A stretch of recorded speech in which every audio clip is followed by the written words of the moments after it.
Bienvenidos al Colegio Santo Domingo el Predicador.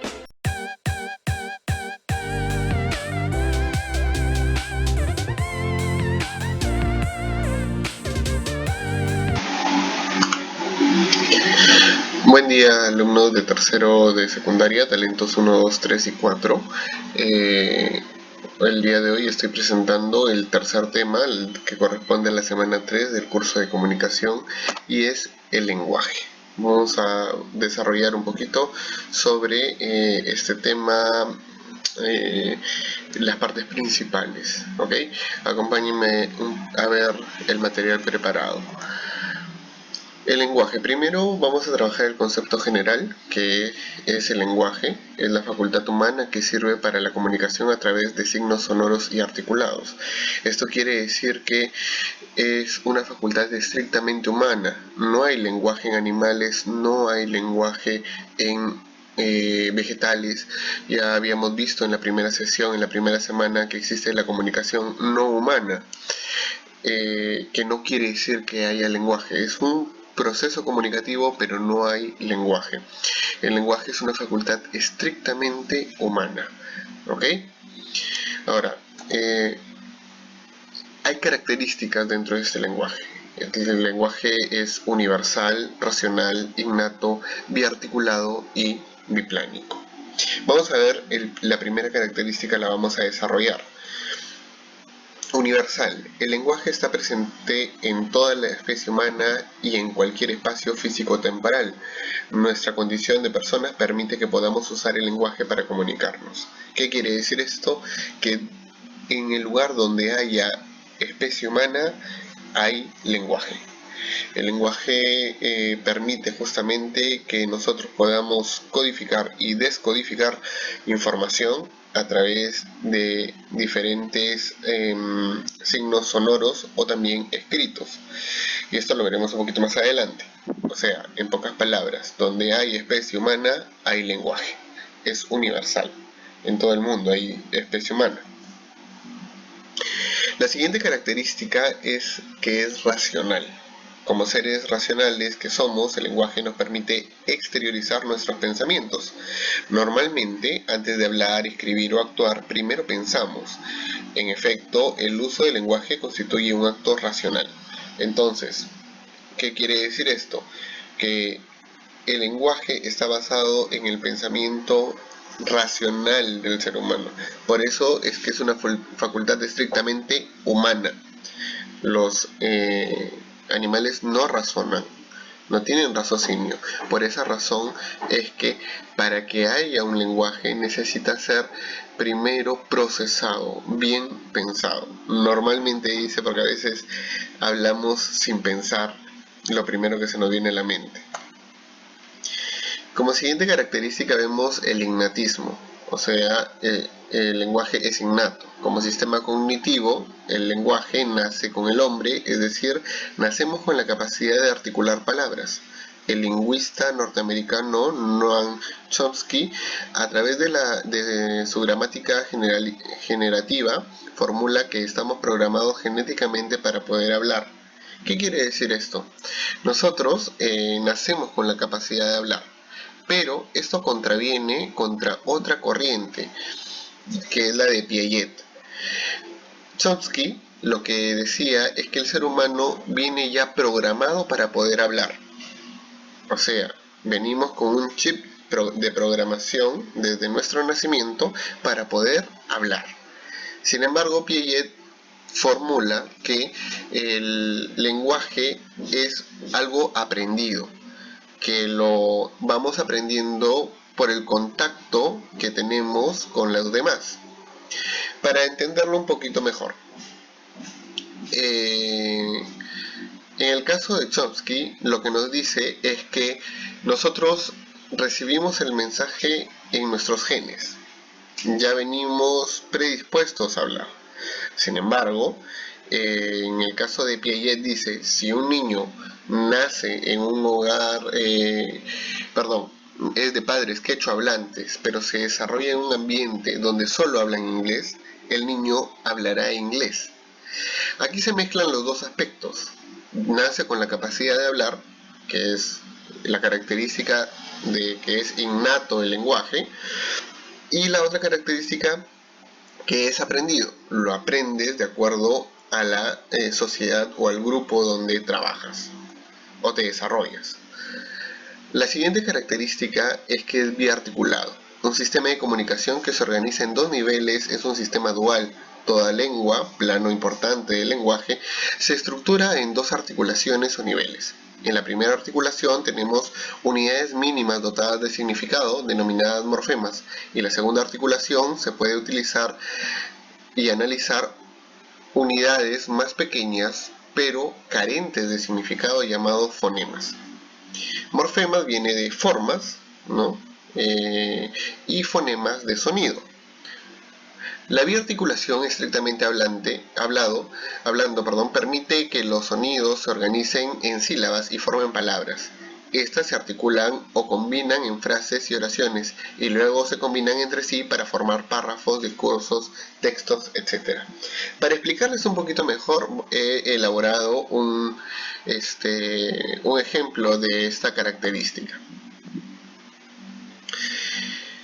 En la característica del lenguaje biarticulado vamos a trabajar una palabra, ¿ok? La palabra tiene dos planos, la imagen acústica y la imagen mental, ¿ok? Vamos a ver primero la imagen acústica. La palabra es perritos.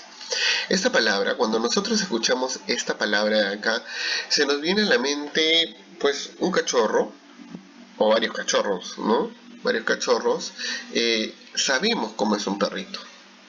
Tenemos la idea gráfica y se nos dibuja en la mente la imagen mental, que es el otro plano del signo lingüístico, un perrito.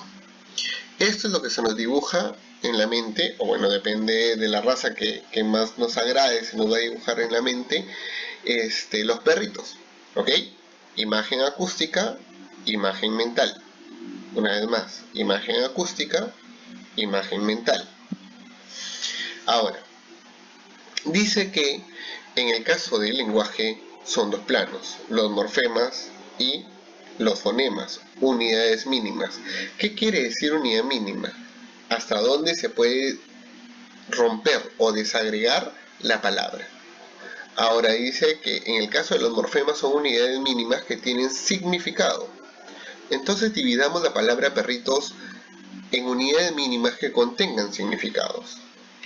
Sabemos que hay lexemas y morfemas. El lexema es la raíz de la palabra. De allí va a partir todo. Entonces sería per. Luego vemos el diminutivo, que es este de acá. It. Diminutivo. It. Luego vemos el género. O. Si fuera A sería femenino. En este caso es masculino. Y finalmente vemos la S, que es el número, un plural. ¿Ok? Ahora, veamos los significados de cada uno, porque sí tienen significados todos estos morfemas. El primero, per, es un cánido doméstico. It, pequeño, ya habíamos hablado que es un morfema diminutivo. O, de macho, que pertenece al género masculino. Y finalmente la S, de varios, que es en cantidad plural. Todo esto nos da un resultado de 1, 2, 3 y 4 morfemas. 4 morfemas que son las unidades mínimas de la palabra o del lenguaje, pero que contienen un significado. Por el otro lado o por el otro plano está el fonema, que son unidades mínimas sin significado. Acá vemos las unidades mínimas, P, E, R, R, I, T, O. No tienen significado, sencillamente tienen sonido. La P tiene su sonido, la E su sonido, la R su sonido, la I su sonido, la T su sonido y la O su sonido. Esto nos lleva a 7 fonemas. Muy bien, habiendo visto el ejemplo de esta característica del lenguaje que es la biarticulación, pasamos a la siguiente y última característica, que es lo biplánico. Biplánico, bi de dos, plánico de plano, son dos planos. Los planos mayores del lenguaje son la lengua y el habla. Veamos un poquito de los dos. En el caso de la lengua, es un sistema de signos orales y escritos que emplean las personas de una comunidad, región o país para comunicarse.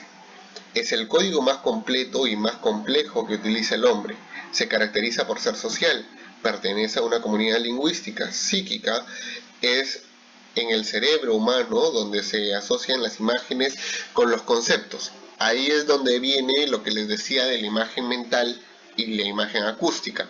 Nosotros asociamos los objetos con una imagen acústica. Y originalmente oral, se forma primero para ser hablada. O sea, el lenguaje primero fue hablado y luego pasó a ser escrito. Existen en el mundo unas 7000 lenguas y el español es uno de los 5 idiomas más hablados en el mundo. Ocupa el segundo lugar con más de 400 millones de hispanohablantes. Si la lengua es un conjunto de palabras, entonces con ella se puede hablar y también escribir. Por lo tanto, la lengua puede ser hablada o escrita. Acá quiero hacer un paréntesis, porque los institutos de idiomas nos dicen inglés el idioma que habla el mundo. Mentira. El idioma más hablado no es el inglés. El idioma más hablado en el mundo, el primer idioma más hablado en el mundo, es el chino mandarín. Entonces, ¿es el idioma que habla el mundo? No, el chino mandarín es el idioma que habla el mundo. La mayor cantidad de hablantes es de chino. Ahora, el segundo idioma más hablado es el español o el castellano, y el tercer idioma más hablado es el inglés. Las diferencias entre lengua hablada y lengua escrita. En el caso de lengua hablada es naturalmente sonora, es de naturaleza sonora, producida por los órganos fonadores, percepción auditiva, formación primigenia independiente, uso espontáneo, propensa a más errores. Esto sí es importante. Hay personas, por ejemplo, que pueden decir, pueden escribir haya, que es H-A-Y-A, y lo pronuncian aiga. O sea, lo escriben haya, H-A-Y-A, pero pronuncian haya. La lengua hablada tiene muchas más posibilidades de cometer errores que la lengua escrita. Porque como tenemos un sistema ortográfico, o sea, tenemos normas ortográficas, es mucho más difícil, aunque sí existe. Por eso dice, es mucho más propensa, pero no es que la otra no sea propensa.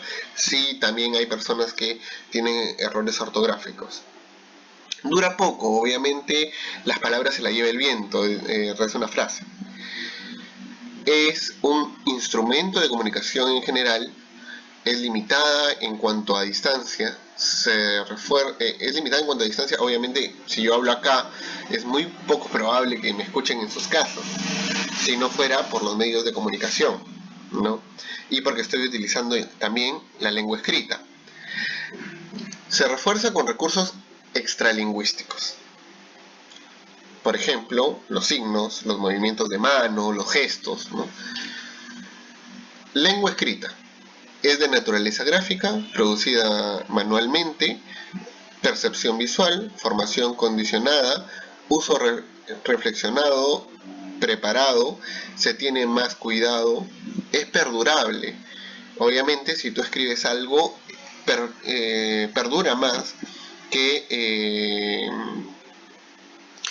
recibirlo en de manera oral, ¿no? Es mucho más perdurable lo escrito, porque va a quedar allí. Lo oral muchas veces, como dije, la palabra se la lleva el viento, ¿no? Se tiene más cuidado, o sea, somos más cuidadosos con la ortografía. Ahora inclusive los teléfonos celulares tienen corrector ortográfico, aunque muy pocos lo usan. Es un instrumento de transformación de culturas, ¿no? No tiene limitación de distancia. Por ejemplo, yo puedo publicar un periódico en Lima, pero llega a las diferentes partes del país por medio de los transportes y lo que yo escribo llega a otras partes. Igual, si publico un libro, puede llegar a otras partes del mundo, ¿no? Y es mi lengua, es lo que yo estoy diciendo. Se ciñe más a las normas establecidas. Cuando una lengua es oficial, se prefiere la denominación de idioma. En el Perú son considerados idiomas el español, el quechua, el aymara, el aguajún, el huampís. Tenemos varios idiomas registrados y que lo reconoce la Constitución Política del Estado.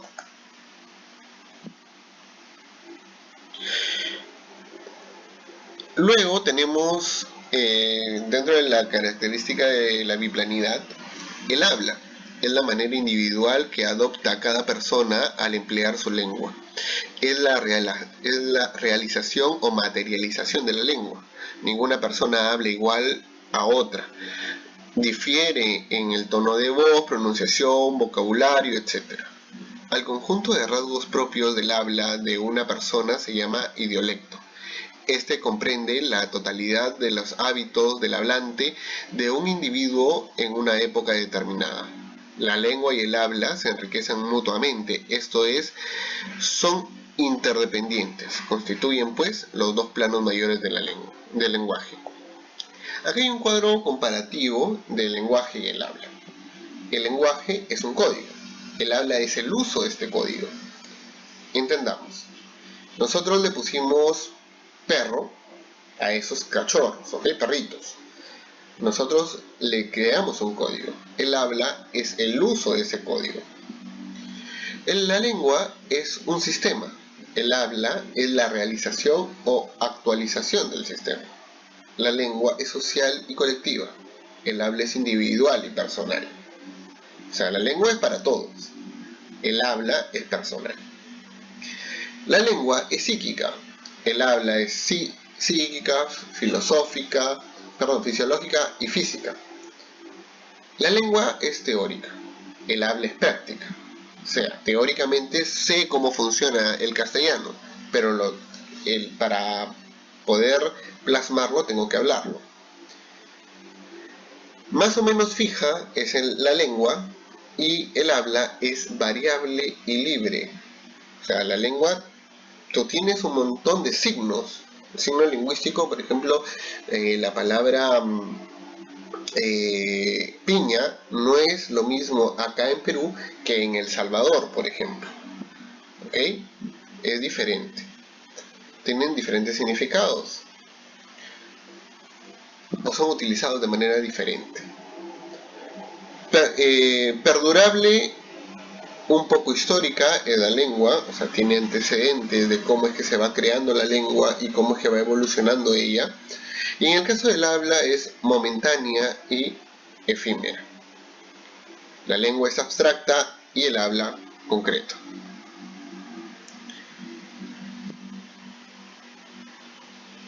Las funciones del lenguaje.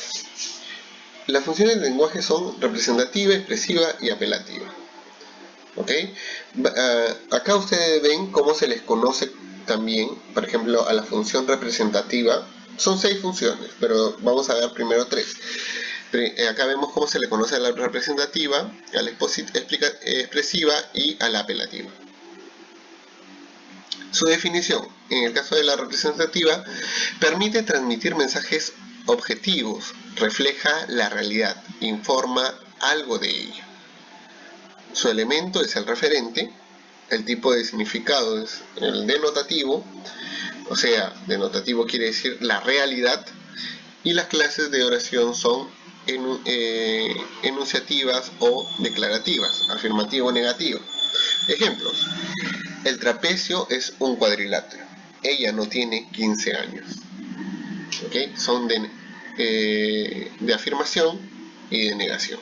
Acá estoy afirmando algo, el trapecio es un cuadrilátero, y acá estoy negando algo, ella no tiene 15 años. En el caso de la expresiva, tenemos como definición: el emisor manifiesta sus sentimientos y emociones, opina subjetivamente. El elemento destacado es el emisor, es connotativa, quiere decir de que no es estrictamente literal, ¿no? Sino es subjetivo. La clase de oración son exclamativas, admirativas y desiderativas. Los ejemplos: qué deliciosa está la torta, anotó un magnífico gol. ¿Okay? Son los sentimientos que expresa ¿quién? El emisor. En el caso de la apelativa, indica mandato, ruego, se busca modificar la conducta o actitud del receptor. Acá el elemento destacado es el receptor, es denotativa el tipo de significado, o sea, real, ¿ya? Y las clases de oración son imperativas, exhortativas o interrogativas. Muchachos, a comer, es una orden. ¿Podría cerrar la puerta? Es un interrogativo. ¿Ok? Vamos a la siguiente. En el siguiente cuadro vamos a ver las otras tres funciones del lenguaje. Tenemos la fática, metalingüística y poética. Acá están los otros nombres con los que se los conoce. Y en la definición de fática vamos a ver, busca constatar y garantizar el funcionamiento y continuidad de la comunicación, verifica si funciona el canal. El elemento a utilizar es el canal y su tipo de significado es denotativo, o sea, real. La fática es cuando la función enfática lo que busca es establecer una comunicación, terminar una comunicación o ver si la comunicación está funcionando. Por ejemplo, cuando uno dice 1, 2, 3 probando, estoy probando si la comunicación sirve y también estoy iniciando un proceso comunicativo. Hola, ¿qué tal? Inicio una conversación. Aló, ¿me oyes? Sí, estoy estoy preguntando si la comunicación continúa. ¿Se entiende? En el caso de metalingüística, la función en su definición es: se usa el lenguaje para hablar o explicar sobre el mismo lenguaje, busca aclarar significados. Es el código, el mensaje en sí, ¿ya? El código es el elemento que destaca, su tipo de significado es denotativo. Por ejemplo, los fenómenos son unidades sonoras, abstractas e indivisibles. Los fonemas. Le di un ósculo, es decir, la besé. Acá lo que estoy haciendo es explicar, ¿no? Con el código, utilizando el código, estoy explicando el mensaje. Esto de acá me da el ejemplo de metalingüística. Poética: el emisor no comunica conocimientos, sino sentimientos, actitudes, busca provocar goce espiritual en el receptor. Su elemento destacado es el mensaje, ¿no? El mensaje por el mensaje, y connotativo es el tipo de significado. Los ejemplos son: sus ojos dos topacios de brillo. Habló el orgullo y se enjugó su llanto, y la frase de mis labios expiró. Cuando el mensaje es el centro, ¿no? El centro de la comunicación, o sea, lo que más resalta es el mensaje, la función del lenguaje es poética. Muy bien. Jóvenes, esta es la actividad de esta semana. Busque 2 recortes periodísticos, literarios o publicitarios donde predomine la función representativa del lenguaje. Luego péguelas en el cuaderno e identifíquelas, o sea, identifique que son 2 recortes donde se ve la función representativa, y de cada una de las funciones del lenguaje son 2. Ahora, obviamente hay personas que no están comprando diarios, entonces pueden trabajarlo de recortes de internet. Por eso puse periodísticos, literarios o publicitarios. Pueden googlearlo y descargarlo, pero sí identifiquenlo en sus cuadernos. Eso es todo, espero que hayan entendido la clase. Recuerden que el PPT está subido también junto a esta clase. Nos vemos y que la fuerza los acompañe. The leaders of today, tomorrow and forever.